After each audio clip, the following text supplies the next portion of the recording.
going on, guys? Figured I'd come back for a little episode here. At least I think what's gonna be a little episode. I'm gonna start small. I think. I don't think this one will be that long. Just kind of one of them spur of the moment, kind of talking about Noah, because I think after seeing and just seeing a lot of what's going on in this kind of like day and age and stuff like that. Um, and after talking to some people, which is it's crazy because we're all connected like that, but um this subject kind of keeps coming up in a way. So I figured I'd share it here. But I wanted to talk about Noah because I think every time we think about Noah, right, 99% of the people, when they hear about Noah or when you talk about Noah in the Bible, right, it comes back to the ark, right? And it's like those two are connected, like Noah and the ark, and that's it. That's like the beginning, the middle, and the end is Noah and the ark. And really, there's a lot of depth behind Noah's story in a way, and I think a lot that's overlooked because, you know, all we imagine when we see Noah is we think of this big structure and the animals and the rain and the floodwaters and stuff like that, right? But what we tend to overlook is that in Second Peter, the Bible tells us that um, Noah is a preacher of righteousness, right? And in Genesis, we're going through and it's saying for approximately 120 years, Noah built this ark while warning these people about this world that's been filled with violence and corruption and all these things, right? So I think the fine-tuned details is what I love so much about Noah's story. Like, you know, he's doing this big work for Jesus, right? For what he's called to do for God, right? And he's doing this big work for God. And he's still in between all that work, right? He's preaching every day to the people. And I mean, let's think about it. They all must have thought he was a lunatic because only 8 people were saved, right? I believe it's 8 people were saved in the ark. So everybody thought he was a lunatic. Well, I mean, especially right. I mean, that's part of the story, right? They all think he's crazy, and then they all feel that first raindrop, and they're like, "Oh snap, we messed up. Noah was right? When really, God was right. It's just Noah. God gave Noah the task of doing this, right? And he knew it took a certain man to have the faith to do so. And on top of that, not only did he have the faith to do so, it's not like he just left everything behind. Was like, my only job now is to build the ark. Like, sorry, that's all I got time for. Like, but he's like, nah, God, like I'm gonna build this ark and I'm gonna still go preach to the people, right? I'm gonna still try to go say like to plant seed in these souls, right? Which is so sweet to me. Like, and that's the other thing. Like, all these people, right? It sucks that only 8 got saved, but in the same sense, I'm thinking about all these people that got to watch him witness his faith, right? I mean, I like think about that. Just thinking about it is nuts to me. Like witnessing a faith like that is crazy. Laid his life down completely to preach to lost souls, right? And to build this ark. Completely laid his life down for this, right? So they get to witness his faith And these people, he's preaching these people about these warnings, right? And they're all like, "Bro, you're a lunatic. Like, get out of my face. Like, what are you even talking about? Go back to building your ark for this flood that's gonna come when we ain't seen rain in friggin' forever, right?" And he doesn't get disheartened. He doesn't go, and I'm sure maybe behind closed doors, right? Obviously, behind closed doors, we're all human, right? So he might have been like struggling. Yeah, I mean, I'm sure, he's struggling on the inside. Well, kind of know that, right? I mean, we're all human. So he's struggling on the inside, right? Behind closed doors, but he still goes out there and he still continues to do it. He still perseveres through all of that. He's probably thinking to himself, like, dang, God, I'm trying, man. Like, I'm trying so hard. And I think it, what brought me back to Noah's story is the fact that everybody wants a platform nowadays, or everybody scales and measures people by visible results, right? Like platforms, like number of people, um, things like that. So in today's day and age, if there was a Noah in today's day and age, right? Or just the people of today's day and age, I guess when you open the Bible and you read um, the story of Noah, do you think to yourself, wow, Noah's ministry was a failure? Do you think that when you read the Bible? I'm sure that you're not thinking to yourself, well, Noah's ministry was a Bible when you read that. No, you're probably like, dang, bro, this dude's faithfulness is crazy. Wow, could you imagine building such a beautiful big ark and the ministry he provided to his people that he preached to for 120 years, yada, yada, yada? No, well, you're not thinking about his ministry's failure, but then you'll go, even though it wasn't a failure. He saved 8 people, and yet in today's day and age, he would be called a failure, right? The ministry would have failed, right? He was defeated. Where, but y'all don't look at that. I feel like we don't look at it like that when we read it in the Bible, right? Instead, we look at it in the way of, dang, wow, Noah's great, right? But then fast forward to a Noah of today, there might be a Noah that or whatever. Obviously, maybe it's not been doing it as long, and obviously he's not building a big old ark, whatever. But you get what I'm saying, right? He has a small ministry, yada yada yada. Think about all these people that have a small ministry, right?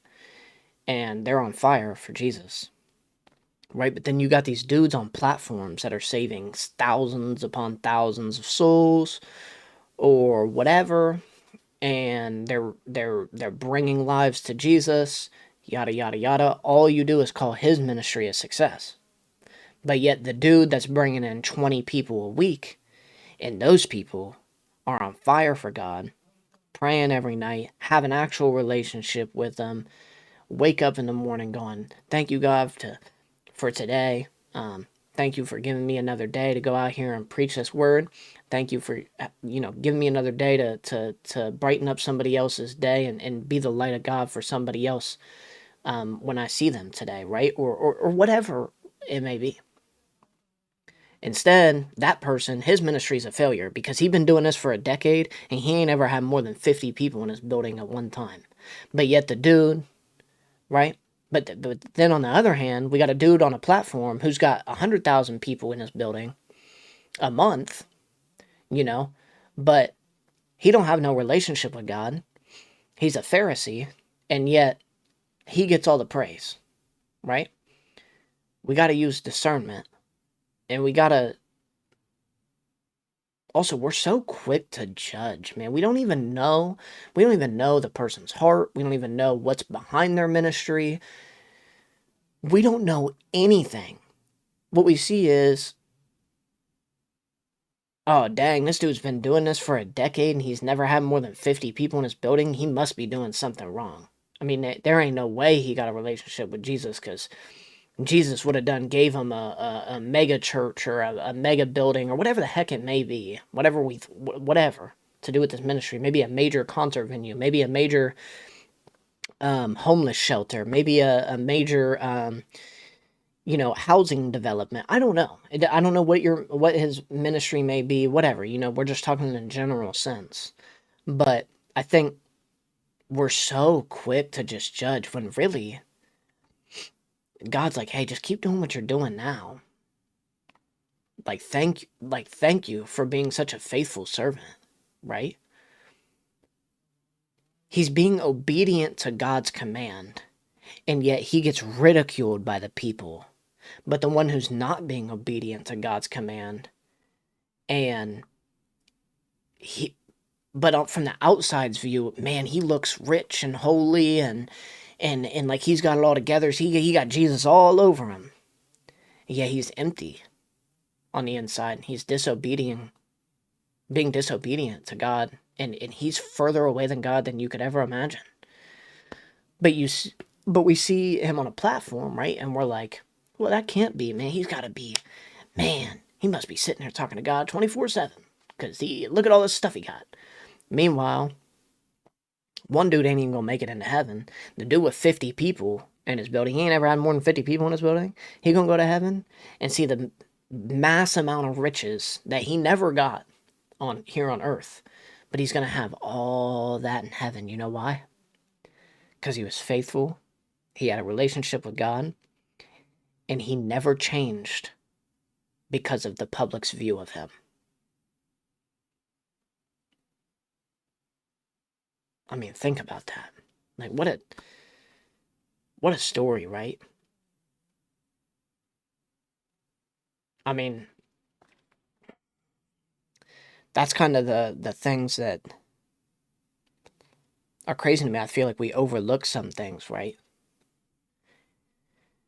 That's why I just wanted to bring up this this Noah story. And I think in a way,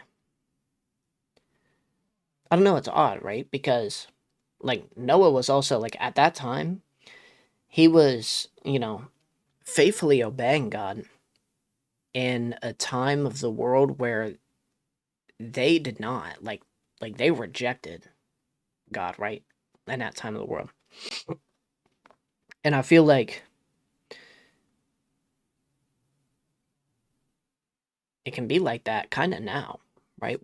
We see all these like big, you see Hollywood trying to portray Jesus as something that he's not. You try to see like Christianity getting bashed 24/7, yada yada yada. I mean, you see the religious coming out, all these Pharisees, yada yada yada, and it ain't even close to as hard of a time as it was when Noah was doing his thing. So just a reminder there. But I think what's great is, just the analogy's great. It's a real eye opener, right? Because we would call Noah a failure today. And guess what? The Bible never calls Noah. The Bible never calls Noah a failure. Never, not once. Right? So he was very obedient. He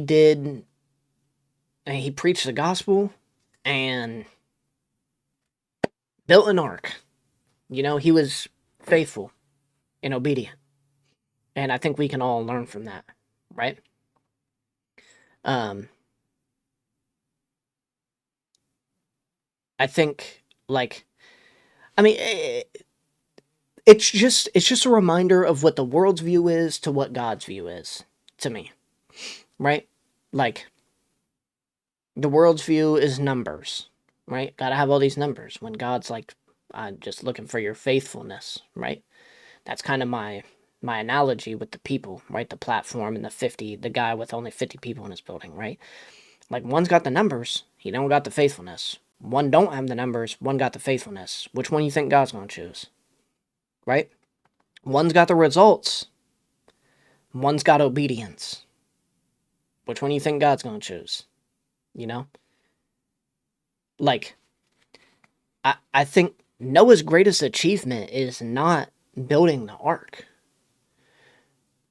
Noah's greatest achievement with his time here is his walk with Christ. Is it not? I mean, before Noah was ever a builder, he was a believer. And I think that, why do you think God chose this man? Right? He was so obedient. And it's another thing to know that that's the first thing that scripture tells us about Noah, too. Isn't that cool? Like we're not the first thing we're told about Noah is that he was a righteous man that walked with God, right? It tells us that in Genesis, where it didn't say, "Oh, Noah built this ark." Noah first built an ark. Oh, by the way, he's a righteous man that walked with God. No, no, no, no, no. It was Noah is a righteous man that walks with God. He then goes on to build an ark, right? And I think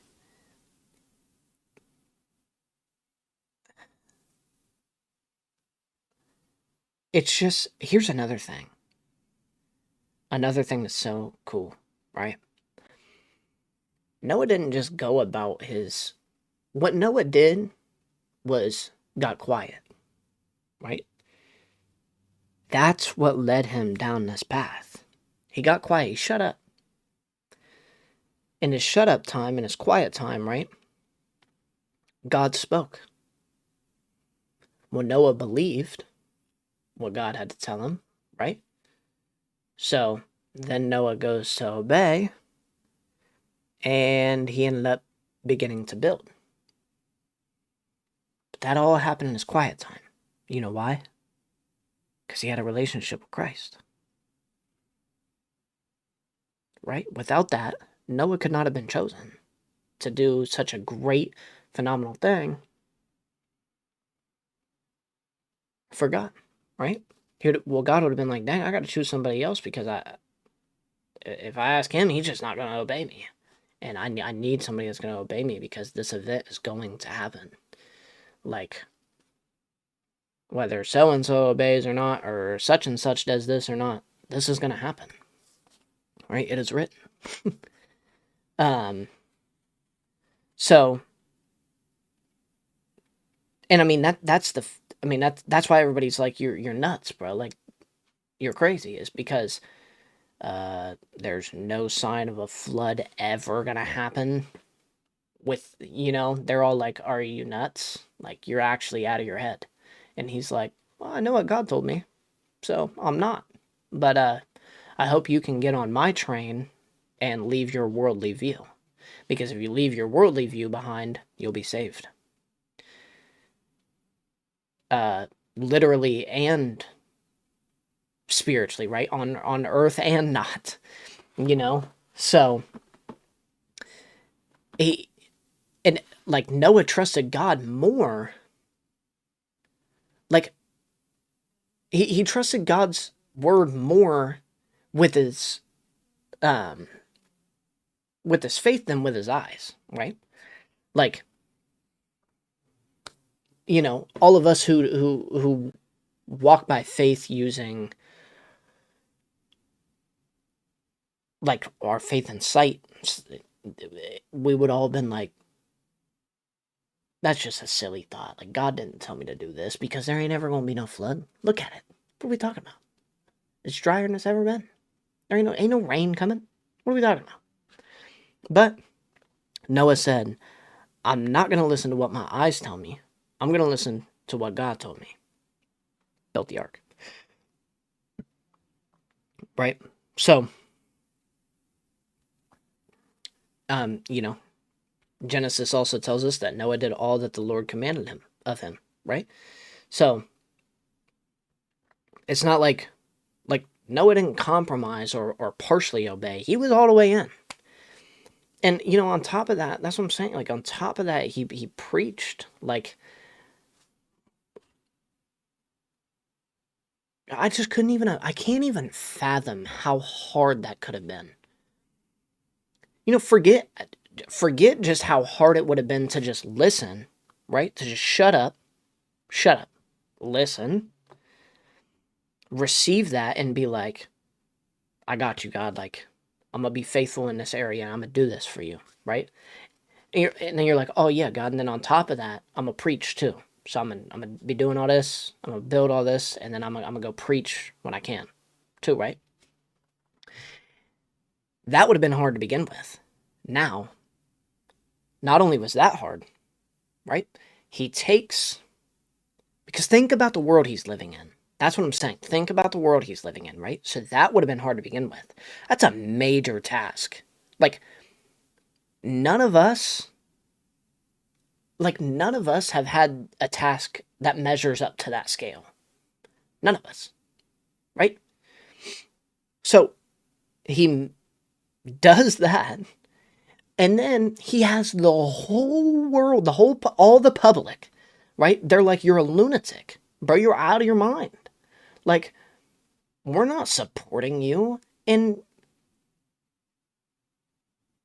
your God's a goofball. That's what they're going to be telling him, right? So think about how hard, how much harder it made it, where everybody just ridicules. Could you imagine his quiet time? Me, I'm sure he's like, God, man, give me the strength. Please. Like, I need it. Like, I'm sure he was weeping, bawling his eyes out, trying to fight and get the strength to continue and go on. And, he couldn't have done it without Christ, right? Without his walk with Christ, I think it's just so powerful, man. It's just so powerful. We can all learn from it in every aspect. We can learn from Noah. We can learn from the people also that are sitting here ridiculing him. Like, bro, you're crazy. Because we can learn on one hand to be more like Noah, and we can learn on the other hand to be less like the world. Like, the people of the world are just, ugh. Like, I would not, it's just crazy. Support people, And it's okay if it's out of love, if there's some,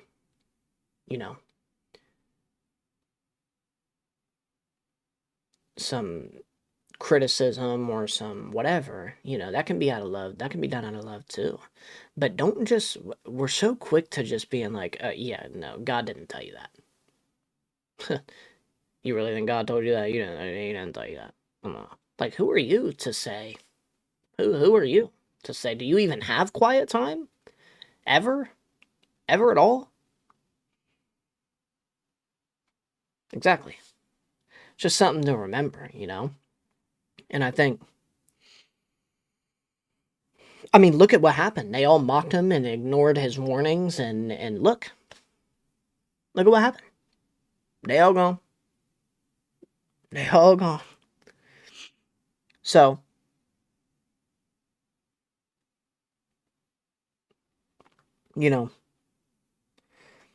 I think it's another thing too to that's another thing. Like, Noah continued to preach and do all this stuff too, right? And probably, I'm sure he prayed and for like the people and whatever. He continued to do all this stuff when they didn't listen, or they didn't change. They didn't change either. How many times for the ones who have been faithful, or they prayed for people, or they're in these people's lives for whatever, how many times have you been doing that and the other person not change or not listen?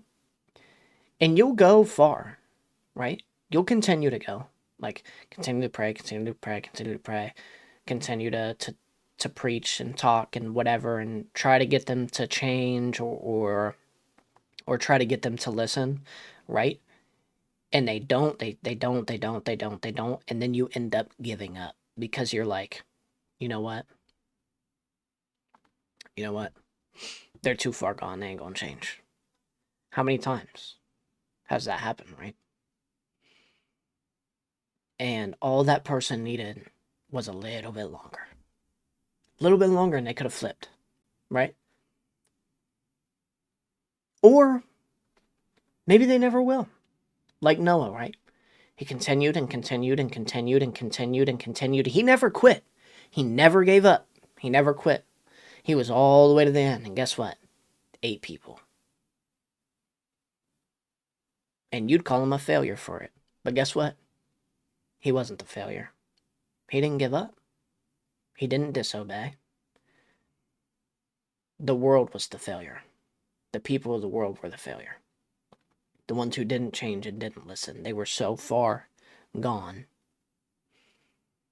Noah tried and tried and tried and tried. And guess what? It's not like, you know what could have changed everybody? You know what could have helped change maybe every single person in there? That's another thing.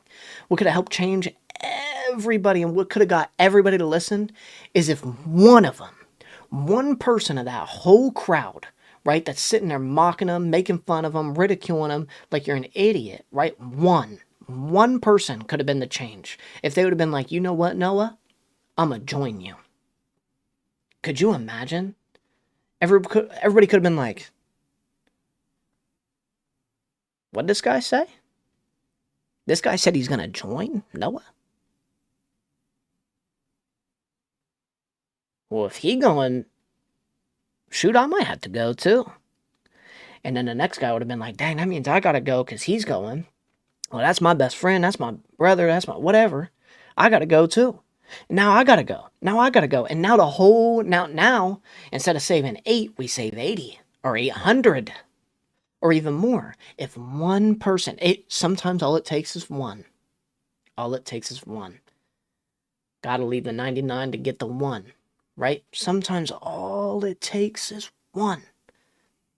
And he could have flipped every single person. If Noah could have had maybe one person come and join or whatever, have his back, yada, yada, yada, whatever it could be.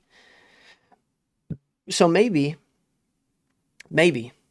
this person that's got 5 people going to his church, maybe this person that's got this vision, he's only got 2 people supporting him, right? Maybe instead of ridiculing him and mocking him and telling him he's not being a faithful servant, maybe we should hear him out. Maybe we should use our discernment. Maybe we should use our quiet time to go be like, God, what am I supposed to do?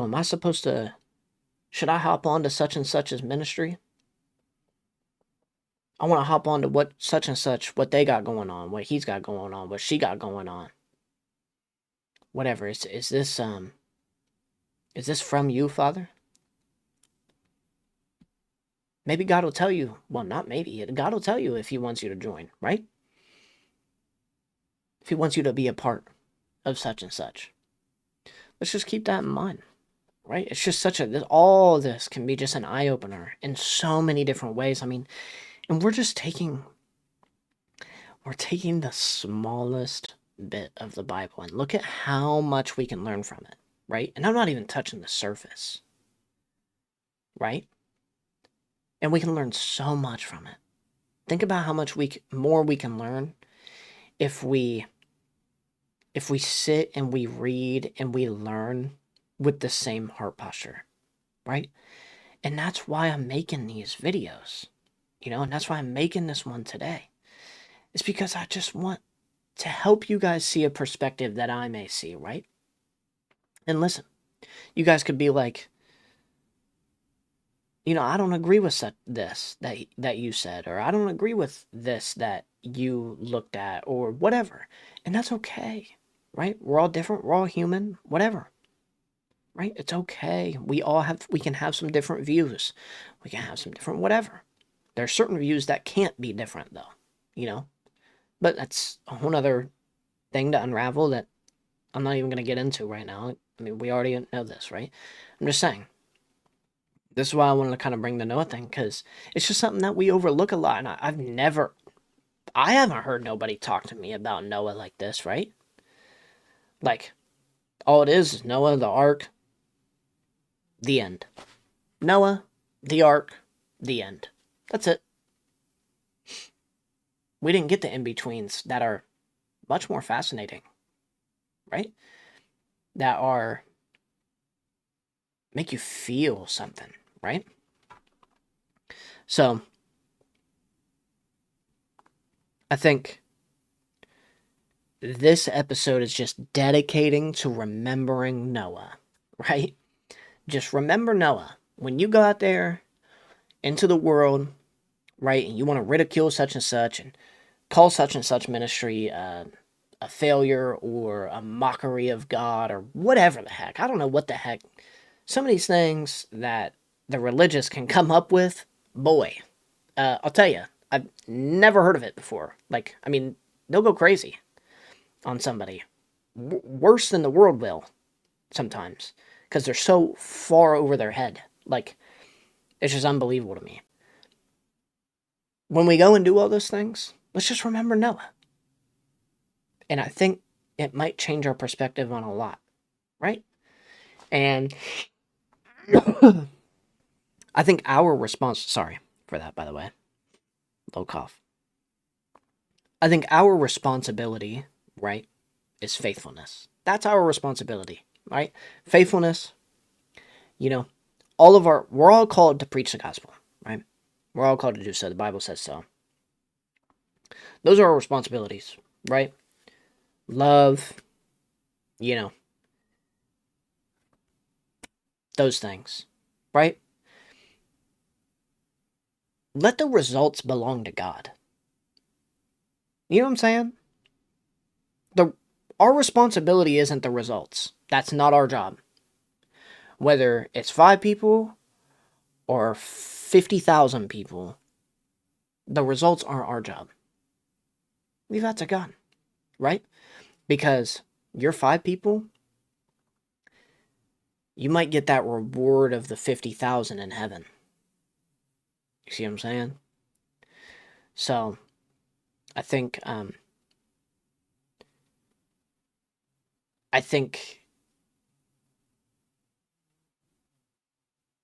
it's just such a great reminder. And I think that's all I got today. I don't know if I got anything else I want to really get into. I feel like I touched base on quite a bit. Um,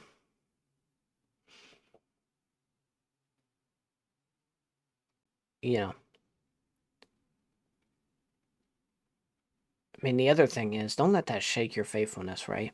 Because the other thing is, we look for results as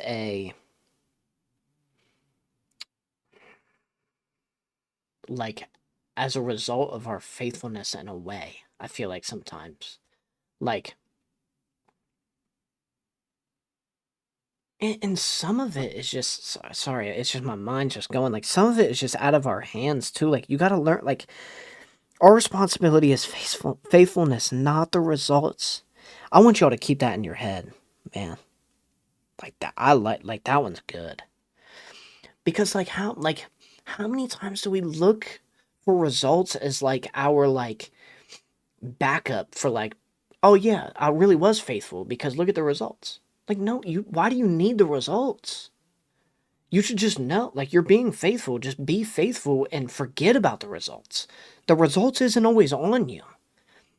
You know, if you pray for someone's healing and they don't receive healing, don't think to yourself, why? Like, why? Like, what's wrong with my faithfulness? Like, whatever. Like, man, sometimes the results, they ain't on you. You did your job. Somebody else didn't do theirs. That's between them and God. You know? Sometimes we gotta stop being the middleman. You know? Let God do what God does. We gotta take matters out of our hands sometimes, not just keep them in our hands all the time. I think that's a good ending point, I think. You know? Sometimes we ain't gonna be applauded.